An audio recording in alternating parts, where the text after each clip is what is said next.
नमस्कार बंधू भगिनींनो, आपल्या सगळ्यांचं सहर्ष स्वागत आहे स्वास्तिकम या माझ्या चॅनल। आज मी आपल्यासाठी श्री देवी भागवत पुराणातील पुढील कथा घेऊन आलेली आहे, तरी आपण सगळ्यांनी हे श्रवण करावं। ओम नमश्च चंडिकाय, ओम नमश्च चंडिकाय। नैवेद्यम समर्पयामि, नैवेद्यम समर्पयामि, नैवेद्यम समर्पयामि, नैवेद्यम समर्पयामि। सर्व मंगल मांगल्ये शिवे सर्वार्थ साधिके शरण्यं त्र्यंबके गौरी नारायणी नमोस्तुते।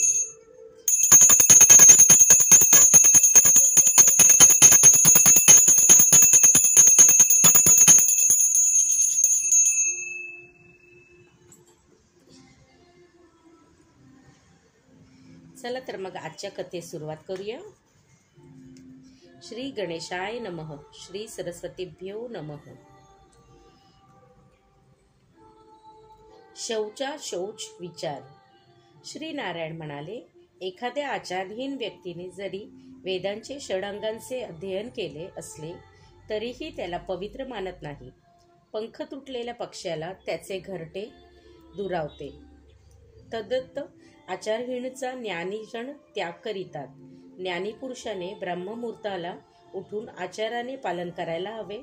तसेच त्याने रात्रीच्या चतुर्थी प्रहरी वेदाभ्यास करावा, नंतर काही वेळ इष्टदेवाचे ध्यान करावे। योगी पुरुषांनी प्रथम सांगितल्याप्रमाणे ब्रह्मदेवाचे ध्यान करायला हवे, त्यामुळे जीव आणि ब्रह्माचे एकत्व होईल। हे नारदा, असाच पुरुष जीवनमुक्त होतो।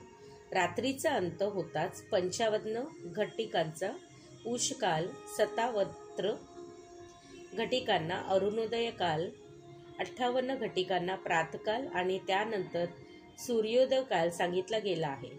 धनुष्यातून सुटलेला बाण जितक्या दूरपर्यंत जातो तितके अंतर सोडूनच बुद्धिमान माणसाने मलमूत्र त्यागावे।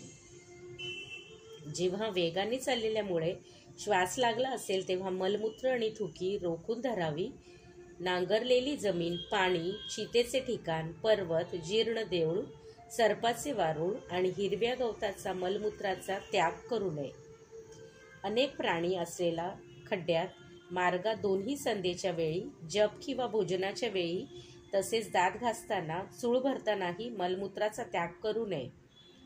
पितरकार्य, देवकार्य, मैथून त्यावेळी, तसेच झऱ्याजवळ, गुरुजवळ मलमूत्र त्यागू नये। यज्ञ, दान आणि ब्रह्मयाग यावेळी मौन राहावे। शौच करण्याच्या आधी म्हणावे की मी शौच करू इच्छितो, म्हणून या ठिकाणी जे देव, ऋषी, पिशाच, उरग आणि राक्षस इत्यादी भूते विद्यमान असतील त्यांनी सर्वांनी या स्थानावरून निघून जावे आणि नंतरच शौचविधी करावा। दिवसा उत्तरेला तोंड करून आणि रात्री दक्षिणेला तोंड करून शौच करावे। शुद्धीकरिता जलाशयाच्या किनाऱ्याजवळची माती घ्यावी, परंतु पाण्यातील, देवमंदिरातील, बिळातील किंवा शौचस्थानाची अशा 5 स्थानांची माती ग्रहण करू नये। मूत्रत्याग नंतर जी शुद्धी आपण करतो तीच दुप्पट शुद्धी मलत्याग नंतर करावी।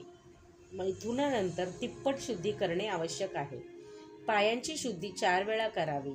हे प्रमाण गृहस्थासाठी आहे, त्याच्या दुप्पट ब्रह्मचार्यांसाठी, तिप्पट वानप्रस्थांसाठी आणि यतीसाठी 4 वेळा शुद्धी करणे आवश्यक आहे। स्त्री, अशक्त, बालक यांच्यासाठी शुद्धीचा नियम एवढाच की दुर्गंधी जाईपर्यंत शुद्धी केली पाहिजे। 12 वेळा चूळ भरणे जरुरी आहे। चुळा भरून मुख खाली करून डाव्या बाजूला चूळ टाकावी, नंतर आचमन करावे। मोहवश आचारविधीचे पालन झाले नाही तर प्रायश्चित म्हणून 3 रात्री केवळ पाण्यावर राहावे आणि गायत्री मंत्र जपावा, म्हणजे शुद्धी होते। काटे किंवा दूध असणाऱ्या झाडांची 12 अंगुळे लांब काडी दंतमंजनासाठी योग्य होय। यासाठी करंज, आंबा, कंदब, लोध्र, चंपा आणि बोरी ही झाडे योग्य आहेत। दात घासते वेळी म्हणावे, राजा सोमच अन्न पचनासाठी आणि विघ्न नाशनासाठी स्वतः येते यावा आणि त्यांनी आपल्या तेजाने माझे मुख प्रक्षालन करावे। वनस्पती, तू मला आयुष्य, बल, यश, तेज, संतान, पशु, ब्रह्मज्ञान आणि बुद्धी देणारी हो। मूग प्रक्षालनानंतर जल घेऊन अंगठा आणि तर्जनीने नाशिद्रांना तसेच अंगठांना अनिमेकेने नेत्रांना व कानांना अंगठा, कनिष्केने नाभी देशाला आणि हाताच्या तळव्यांनी हृदयाला स्पर्श करावा. नंतर सर्व बोटांनी शिरस्पर्श करावा.